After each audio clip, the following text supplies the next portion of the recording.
So this month we've been talking about I am the instrument, and that problems and solutions are both spiritual. So today I wanted to talk about cultivating a sense of joy. One of my favorite topics and one of the most complex concepts I know of. Years ago when we were back in Cedar Brae, I created a series on emotional paradox. It's another one of my great interests, the paradox of life. And in that series, I would pair joy and grief. So I would find grief in the joy and joy in the grief, or love and fear. I would connect the two of those. I know that when we are feeling one, let's take the lower vibration part of that equation, the grief or the fear instead of the joy or the love, we tend to want to get as quickly away from that and into the other end as possible. But what we know is that everything is a gift and everything is a blessing. There is an absolute perfect reason why we feel the way we do. It doesn't mean it's right, it doesn't mean it's wrong.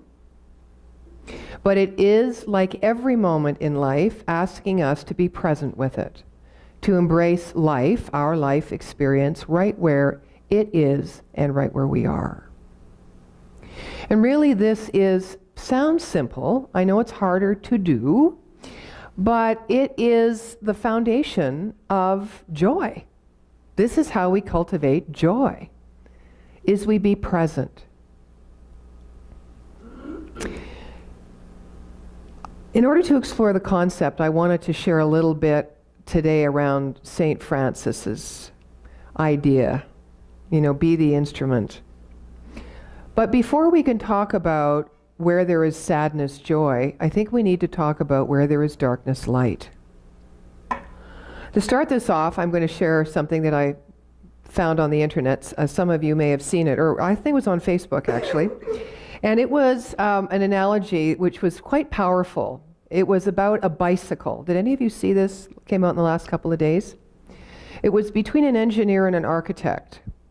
And they were always, playing with each other and trying to outdo each other and test each other and, have a win here and a win there at the other's expense. And so this experiment was created by an engineer who rigged a bicycle so that when you wanted to turn right, you wanted to go right, you had to turn the handlebars left. And did you see it? And when you wanted to go right, you had to turn the handlebars, or left, you had to turn the handlebars right. I can't even say it, right? And so the video is it's real fun. It's about 7, 8 minutes long. And so the engineer, or the architect, gets on the bike, and he can't even get a step. He can't even, he's always putting his foot down, or he's falling the wrong way. And it goes on, and he talks about, having, he prided himself on having started to ride a bike at the age of 3, a two-wheeler. And he's used a bike, he's an athlete, he's all this stuff. And he was just demoralized. It took him 8 months to be able to become victorious over this new algorithm of the brain. Now his child, who was like 5 years old, got it in 2 weeks. Which goes to prove, the older we get, the more inflexible we are, right? The more set we are in our brain patterns. Now the funny thing about this was, after he'd mastered this and he'd done a few road trips with this new fang-dangled bike, he went back to ride a regular bike. He was like so upset. I can't believe this. All my life I've ridden this bike, or bike. So he does it in a square, I think it's in Italy or somewhere, and people are thinking that either he's drunk or he's playing a game, right? Because they can't believe that this grown man can't ride a bike. They're laughing at him and pointing fingers. And he said, I don't think they ever really believed that I was really having a tough time riding the bike. And I didn't bother explaining it. But isn't that interesting? And he started off the video by saying, the expression, it's as easy, what is the expression? No. It's like it's easy as riding a bike. Yeah, like that. So, yeah, yeah. And so we do. As soon as we turn our mind to something and we start practicing that with our focus and our attention and our belief system, it's really hard to go another way. It's hard to go another way. So where there is darkness, light. Well, thank God we all know that everything is energy, including God. Everything is energy, right? Energy. And the decision to bring light to the darkness, or the energy of light to the darkness of any idea or situation that we have in our life, really opens up a whole new world of appreciation of beauty. And I think it helps nullify or dissolve any misperceptions that darkness is real. Because as we all know, Science of Mind 101, darkness is just the absence of light, right? The sun is always shining even though the clouds are passing by, or maybe blocking even the heat or the view of the sun. Since everything is energy, light represents the higher and faster vibration or frequency of spirit. And one of the things we often forget when we're in darkness is that energy is. It is always moving. It is fluid, even if our senses cannot identify it. So this is where faith comes in. This is where the understanding of a little bit of science, a little bit of metaphysics does help us, doesn't it? That we know God is, that something greater is existing behind everything that is, seen and unseen. So when we bring the higher, faster frequencies to the present, or the presence of our lower frequencies, which is our condition in life, any condition, be you call it painful or be you call it fabulous, we always know there's something different, something more. We won't call it better, we'll just call it more, because it's about expansion. It's not about better or worse, it's about expansion. And it's about the vibration of energy.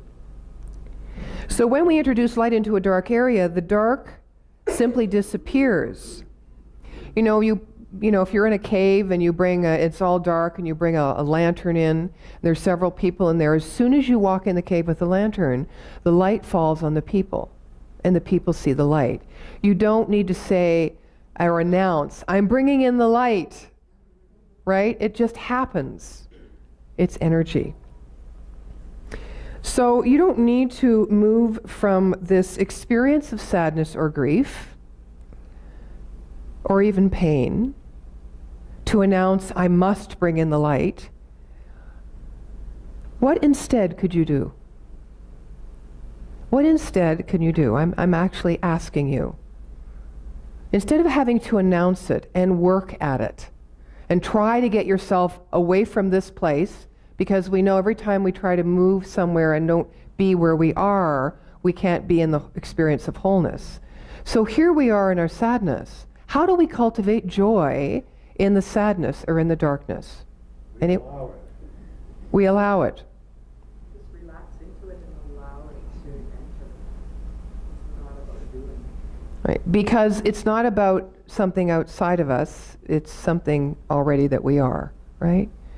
So we really are allowing the wholeness of who we are to be revealed, aren't we?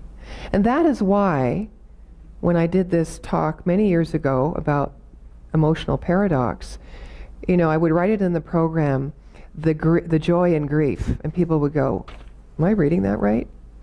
But we've come so far, haven't we? We understand this. A line from the St. Francis prayer signifies 4 components of light. I wanted to share that with you, that you can bring any time to the situation of darkness. One is purity. And by purity, he means bringing a clear, clean presence to all situations. So for me, that would mean, even though I'm feeling sad or I'm feeling grief, and I don't know, I can't put my mind on the outcome, or I can't sort things out in the physical world, I'm at a loss. We often feel that when we're sad, right? Mostly because we're trying to get out of the emotion of being sad. and we want to change it. But if we embraced it, and as you said so wisely, just let it in, let the light in, let the joy in, all of a sudden we'd feel more peace, and we'd feel more open. And when we're more open, we're more receptive to spiritual solution, right? There it is. So purity, bring that clear, clean sense of the presence. The second one is morality. Morality meaning seeing the beauty and perfection in all things, therefore not judging, but being open to the energy exchange between all things. The third thing is truth. And truth he describes as just being honest with oneself, truly looking. He was describing, or Wayne Dyer in his book was describing that he once had a client who had an eating disorder. And she was trying very, very hard to, shed a few pounds. And so he worked with this woman, and she had her ups and her downs, like we all do, our forward steps and our stuck places. And she said, I don't understand it. I'm eating exactly what I'm supposed to be eating, and I'm eating less, and I'm not eating late, and I'm la la la la la la la. And he said, okay. And then he said, are you drinking enough water? Or how many glasses of water are you having? Are you having any alcohol? Well, yeah, I actually have wine every once in a while. And are you, are you having bread with your meals? Or are you just having salad? Well, I can't just not have bread. And but she really believed that she had made significant changes in her life and made great progress. But when he asked the questions, and because she had her intention of wanting to make change, she realized that she wasn't really being honest with herself.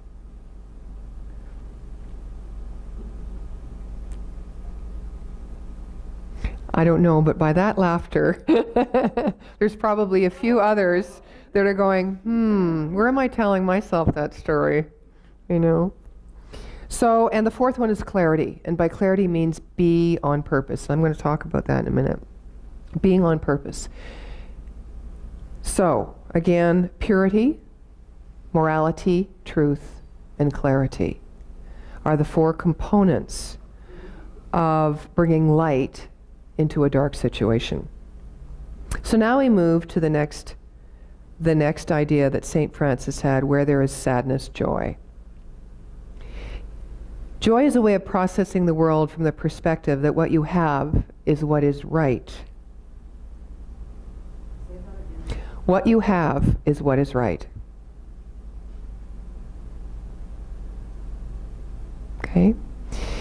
In Science of Mind, we understand that by understanding divine right action. We understand that by knowing that there's a creative process that is always moving, that is neutral and impersonal, that is always making out of itself, which is out of life, out of intelligence, God itself, which is complete and perfect the way it is, all things. And it is played upon or moved upon by our own mind, our own thoughts, our own deeper internal belief systems, right? So as we think, so we sow. Law of cause and effect. That's what we mean by wherever we are, it is right. Because we created it. Or co-created it, more accurately. So, come from the world or the perspective in that what we have is right. For joy comes from rejoicing in all that we are, all that we have, and all that we can be. From knowing that we are a divine individualization of the Holy One. So when we think back to sadness, if there's a moment of sadness in your life, or pain, or confusion, or something that you're letting go that's bringing you grief, a feeling of grief and loss, can you see how you can open to the greater truth, which is the wholeness of who you are? The greater truth isn't joy. It's the wholeness of what is you as what is God, for God is all things and we are too. Egyptians believed that upon answers to two questions, it was determined whether their journey continued into the afterlife. Now the first question was, did you find joy? And the second question was, did you bring joy? Ah, here we go. Everyone's going, yeah, right? Did you find joy? Did you bring joy?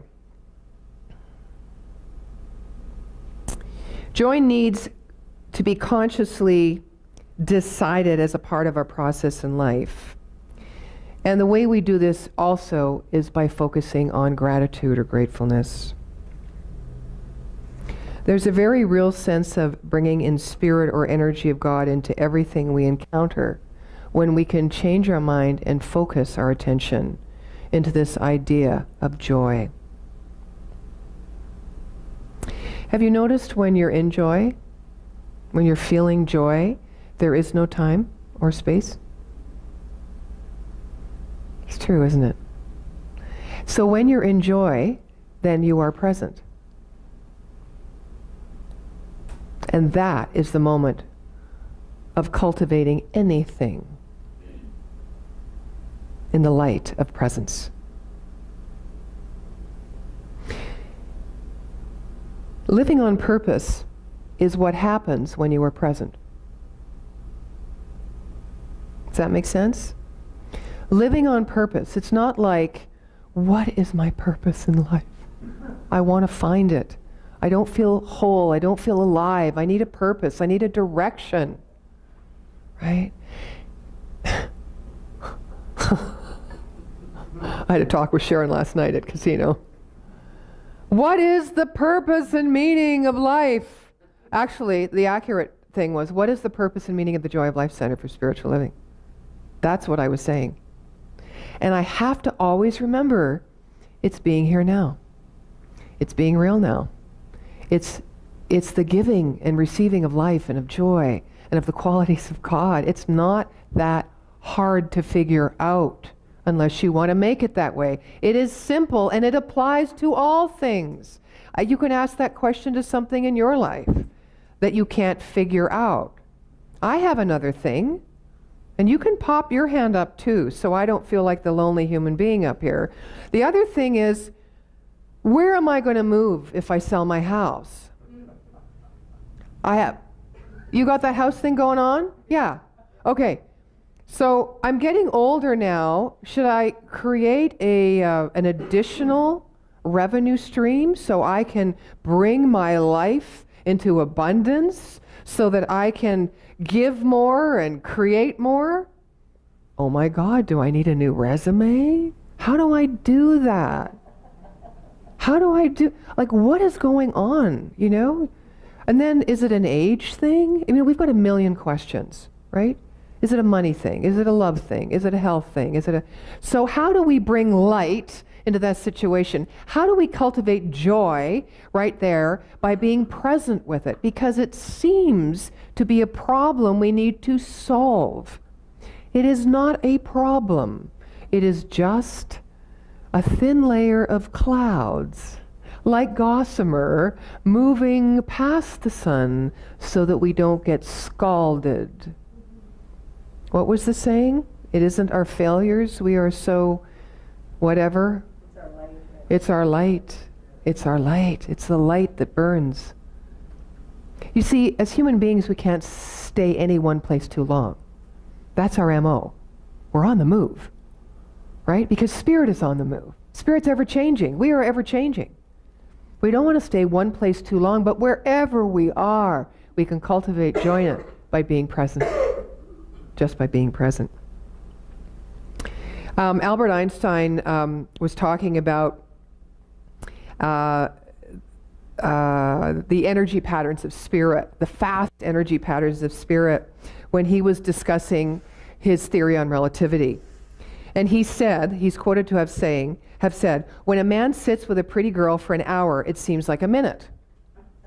But let him sit on a hot stove for a minute, and it's longer than any hour. That's relativity. That's kind of fun. So before you can send joy where there is sadness, you must first work on your personal energy patterns. We need to resolve to live in the faster energy of joy within ourselves. And this is very well accomplished by feeling purposeful in all that we do. All that we do. All that we do. I'm telling that to myself a third time as I'm thinking about, well, what other kind of work would I get? You mean I'm going to do something other than be a minister? Feeling purposeful in all that I do. Bring who I am to all that I do. Cultivate joy. You know, we do everything else. We get everything else. We go everywhere else. We have all these experiences that we think are going to bring us back to this place that we're talking about right now. Full circle. And I'm not saying don't do those things. Don't have those ahas and those realizations and that sadness and that surprise and that confusion and that what? Or that I didn't create this. Don't even shy for a moment away from that. Just open to the wholeness of who you are in it and be present. This is how, where there is darkness, light, and when there is sadness, joy. So when we resolve to live in the faster energy of joy,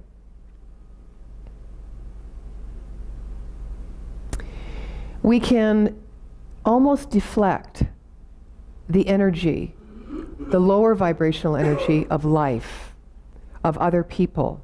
And I know that gets to be an issue. When we're on the spiritual path and we feel some progress and we start feeling a little lighter within ourselves and we start to feel a little more on purpose, we've got those people in our lives that aren't quite vibrating at the same frequency. They don't quite get us anymore, and they want us to be like we were, because we're no fun anymore. What happened to us? You got too serious. No, I got lighter. Wait a minute, that's not how I see you. Well, from what are you seeing? Right? So this is going to happen. This is going to happen. In the world of condition, this will always happen. Right? But also this happens. Right? And what's most important is this happening. Right?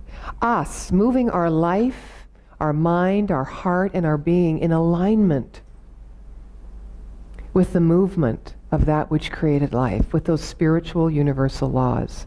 That law, understanding that those laws are there to always say yes. And as we move into the rhythm of life in specific ways, based on our own belief systems, our intentions, and our desires, we get into that synchronistic dance. We don't feel like this as much, and certainly not all the time, you know. But we will run into things that feel in opposition. But if we remember those 4 ideas that St. Francis was talking about, right? Morality, truth, clarity, and the first one, purity. Thank you. There it is, purity. We can open to reveal that wholeness within ourselves. So let's not pursue joy. I want to be joyful. Let's not have those thoughts. Let's just bring joy. There it is, right? I know. I mean, that's why those lines lasted so long. Be the change. And that's why they're repeated a lot. Right? Change your mind, change your life. Right? Be the change. Because everything is within us. Like the commercial on the blood donor thing. It's within you to give. I love that line. Could be applied to so many things. But in order to do that, we've got to suspend ego. Yes, we have to suspend ego. And we have to be willing to accept what we create in our life as if we intended to create it. We did co-create it, but we weren't always conscious and intentional about creating it, but we did. So can we be willing to accept where we are in our life and be fully present with it as if we created it? You see, in this state of awareness, when we cultivate joy, we never need to ask, what is my purpose? We just live on purpose. We come into this life with nothing and we leave with nothing. The only thing we can do with our life is give it away.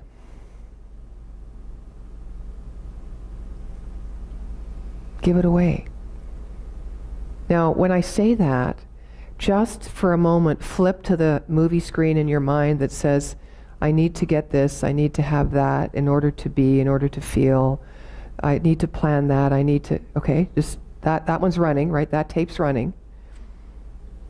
And then the other tape, right? That's the sun that is sharing that, the truth that is sharing the warmth through the clouds, right? Is saying, you already have it. You already have it. And the way you will know you have it is by giving it away.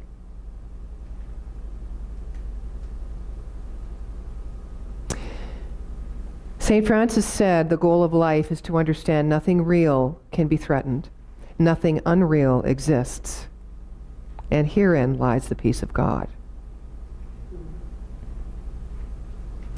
Another example, a little story. A saint shared with us with a stunning response to an inquiry about his not feeling sad in the face of circumstances that drive most people to despair, such as war and poverty and the like.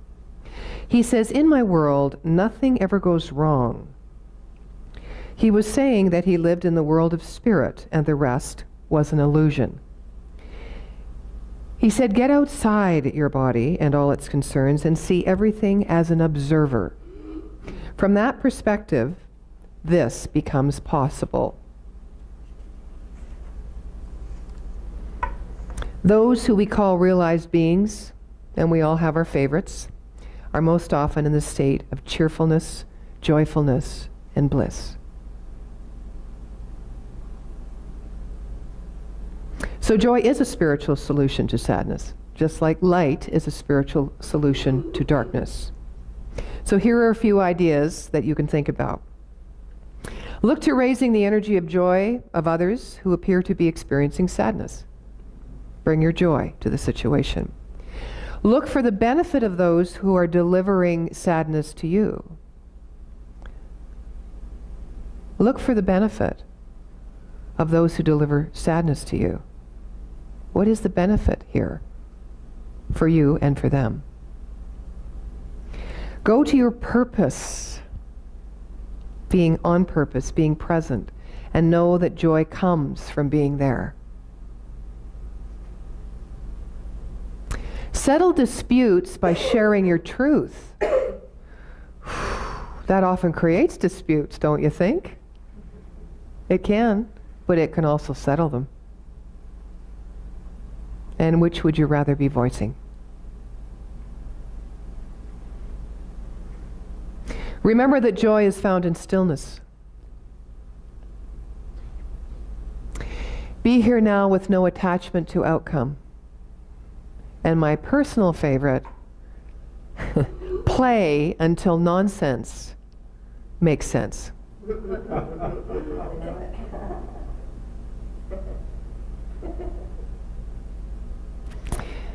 There was a email that came across the minister's listserv this week, and I don't remember what they were all discussing, but they are full of conviction, and it's so wonderful listening or reading ministers' responses where they are arguing with each other, they're coming up against each other, they're opposing each other, and in the idea that there's only one truth, of course, but certainly we get caught up in our own opinions.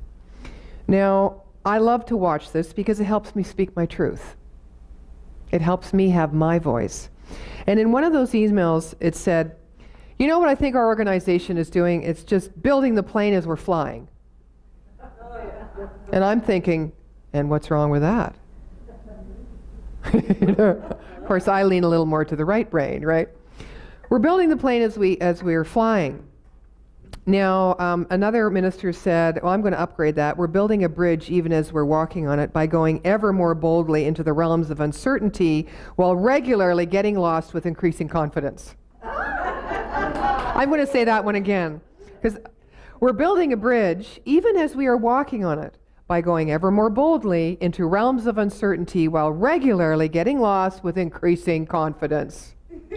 Isn't that perfect? So boldness begets brilliance and beauty, and today is a perfect day to be bold and live in joy. And so it is.